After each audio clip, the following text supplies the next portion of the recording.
سایه‌های خیانت راوی داستان‌های واقعی زندگی هاست. شب چهارشنبه سوری وقتی همه از آتیش می پریدن، شوهرم هم پرید، اما نه از آتیش، از دستهای من پرید تو آغوش دخترمش. همون لحظه فهمیدم تمام این سالها من نقش اول یه فیلم خیانت بودم. چهارشنبه سوری خیانت، روایتی از زبان یک زن دلشکسته. لیلا هستم.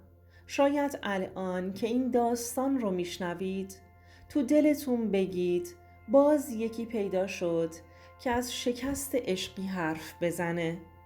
اینم یکی از اون قصه های تکراریه، ولی باور کنید اگر چند دقیقه به هم وقت بدید و تا آخر با هم همراه بشید و پای حرف هم بشینین، میفهمین دردی که من کشیدم فقط یه شکست عشقی نبود، یه مرگ تدریجی بود و هیچ چیزی تکراری تر و تلختر از خیانت آدمی که بهش دل بسته بودی نیست.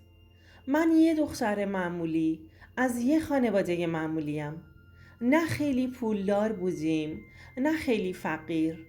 از همون بچگی هام دختر آرومی بودم. همیشه سرم تو لاک خودم بود. مامانم همیشه به هم میگفت لیلا، یه دختر خوب باید آبروش مثل الماس باشه، نشکنه، کثیف نشه. بابام یه کارگر بود که همیشه دستهای زحمتکش و پینه بستش یادمه. وقتی دستشو میگرفتم حس میکردم همه دنیا رو دارم. مامانم هم خونه دار بود. برادرم امیر 2 سال ازم کوچیکتر بود. همیشه پشتم بود. از همون بچگی یاد گرفته بودم که دختر خوب و نجیبی باشم. باید مواظب آبرو و حیثیت خودم و خانوادم باشم. از همون دوران بچگی آرزو داشتم وقتی بزرگ شدم یه عشق واقعی پیدا کنم. یکی باشه که دوستم داشته باشه، یکی که فقط منو به خاطر خودم بخواد، نه قیافم، نه پولم، نه هزار تا چیز دیگه، فقط خودم رو. این آرزو شد همه دنیام، تا اینکه وقتی 19 سالم بود یه شب عروسی دختر خاله‌ام دعوت بودیم. هنوزم اون شب رو یادمه. موهامو درست کرده بودم و یه لباس قشنگ هم پوشیده بودم. همون شب مهران رو دیدم. یه پسر خوشتیپ، قد بلند، مؤدب، خوش صحبت، با یه خنده خاص. و مهمتر از همه پسر یکی از آشناهای قدیمیمون. وقتی اومد طرفم و سلام کرد یه لحظه نفسم بند اومد. اونم زل زد تو چشام و گفت شما لیلا هستید؟ چشامون تو هم قفل شد. گفت باورم نمیشه، چقدر بزرگ شدین. باور کنین همون لحظه فکر کردم این همونیه که همیشه دنبالش بودم. اون لحظه نفهمیدم چی گفت، فقط قلبم داشت از سینم میزد بیرون. چند ماه بعدش اومد خواستگاریم. مامانم اولش مخالف بود، میگفت زوده، لیلا هنوز بچه است. ولی بابام که محبت مهران رو دیده بود راضی شد و مهران اونقدر قشنگ با مامانم حرف زد که اونم راضیش کرد. ما عاشقونه نامزد شدیم و ازدواج کردیم. اوایل زندگیمون مثل همه عاشقها بهترین لحظه ها رو داشتیم. چقدر خوشبخت بودیم. با هم میخندیدیم، با هم فیلم میدیدیم، با هم میرفتیم پارک، خرید، حتی گاهی شبها تا صبح بیدار میموندیم و از رویاهای آیندمون حرف میزدیم. مهران هر روز زنگ میزد، میگفت لیلا بدون تو یه لحظه هم دوام نمیارم. میگفت تو دختر رویاهامی. منم ساده باور کرده بودم. فکر می کردم این همون عشقیه که همیشه دنبالش بودم. خونمون کوچیک بود ولی دلمون بزرگ. ولی زندگی همیشه قصه قشنگی نیست. نمیدونستم که عشق قشنگم یه روزی به جهنم تبدیل میشه. چند سال که گذشت مهران کم کم عوض شد. دیگه به هم توجه نمی کرد. اولش فکر کردم شاید به خاطر کار و خستگیه. گوشیش همیشه رو حالت سکوت بود و همیشه گوشیش رو قایم می کرد. یا می رفت تو بالکن یا دستشویی پچ پچ می کرد.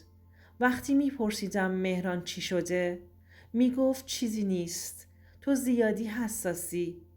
تا یه شب، اون شب رو هیچ وقت یادم نمیره. مهران خواب بود. یه پیام از دخترعمه‌اش ناهید اومد. پیش خودم گفتم ناهید این وقت شب. پیامش هنوز جلوی چشامه. نوشته بود عزیزم دیشب محشر بود. دلم برات پر میکشه. باز کی هم دیگر رو ببینیم. قلبم وایستاد. دستام شروع کرد به لرزیدن. با خودم گفتم نه امکان نداره. حتما شوخیه. شاید گوشی ناهید دست یکی بوده. نه نمیشه. ناهید که دختر عمشه، مثل خواهرشه. ولی ته دلم یه چیزی آزارم میداد. فهمیدم که یه چیزایی خیلی وقت داره پشت سرم اتفاق میفته. چند روز بعد چهارشنبه سوری بود. دعوت بودیم خونه عموینا. ناهید هم با خانوادش اومده بود. من و مهران با هم رفتیم. از همون اول دیدم ناهید چطوری به مهران نگاه میکنه. مهرانم هی میرفت گوشه و کنار و ناهیدم پشت سرش میرفت. من وانمود میکردم هیچی نمیفهمم و به ظاهر میخندیدم. خودمو میزدم به اون راه ولی دلم آتیش گرفته بود و آشوب بود. وقتی همه داشتن از روی آتیش میپریدن و شادی میکردن دیدم مهران داره از دور نگاه میکنه. رفت پشت حیاط. یواشکی دنبالش رفتم. توی یه گوشه تاریک وایستاده بود و درست وقتی رسیدم دیدم ناهید داره بهش نزدیک میشه و رفته پیشش. قلبم تند تند میزد. گوش هم داغ شده بود. یواشکی نگاه میکردم. قشنگ شنیدم که ناهید گفت پس چرا نمیای؟ میدونی چقدر دلم برات تنگ شده؟ مهران آروم دستش رو گرفت و گفت الان نمیشه. آخه لیلا هم همینجاست. باورم نمیشد. اون لحظه دنیا رو سرم خراب شد. فکر میکردم میمیرم همونجا، ولی تصمیم گرفتم صبر کنم. بذارم تا ته خط برن. عشقی که واسش جنگیده بودم داشت تو دستای دخترعمه‌اش از بین میرفت. وقتی همه داشتن از آتیش میپریدن و شادی میکردن دیدم ناهید و مهران با هم از رو آتیش پریدن و موقع پریدن مهران آروم دست ناهید رو گرفت. اون لحظه دیگه نتونستم طاقت بیارم. رفتم جلوی همه. همه تعجب کرده بودند که چی شده. با صدای بلند گفتم دستشو ول کن مهران. ناهید خسته نشدی از این بازی؟ همه برگشتن سمتم. خشکشون زد. گفتم خسته نشدی از دزدیدن شوهر مردم؟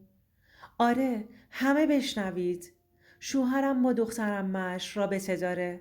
وقتی من خونه بودم و بهش دل بسته بودم اونا تو خلوت، تو خیابون و خونه و خدا میدونه کجاها با هم بهم خیانت میکردند.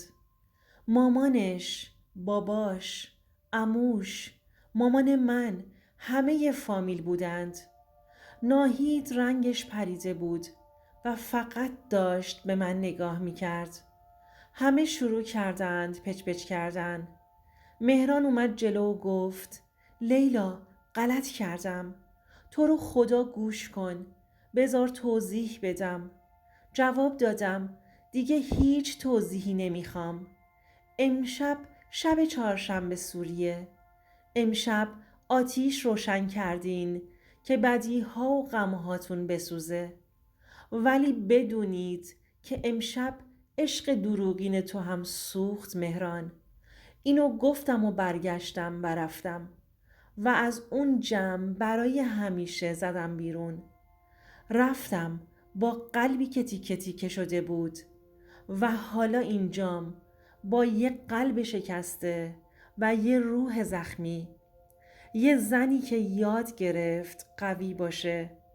یاد گرفت به جای گدایی عشق خودش رو دوست داشته باشه.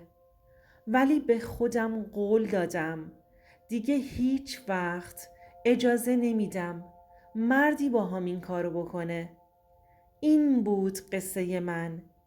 قصه ای که شاید شبیه قصه خیلی هاتون باشه، ولی فقط خود من میدونم چه زخمی به دلم نشست. اگر شما هم مثل من زخمی شدید، بدونید که تنها نیستید و زندگی ادامه داره. حتی وقتی که تیکه تیکه شدی، هیچ وقت نذارید کسی با قلبتون بازی کنه. اگه یه روز فهمیدین کسی که دوستش دارین داره بهتون خیانت میکنه، بدونید که ارزش شما خیلی بیشتر از اون عشقیه که بهش چسبیده باشین.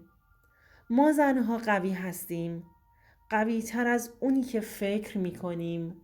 یادتون نره هرچه زودتر حقیقت رو قبول کنید، زودتر دوباره زنده میشید.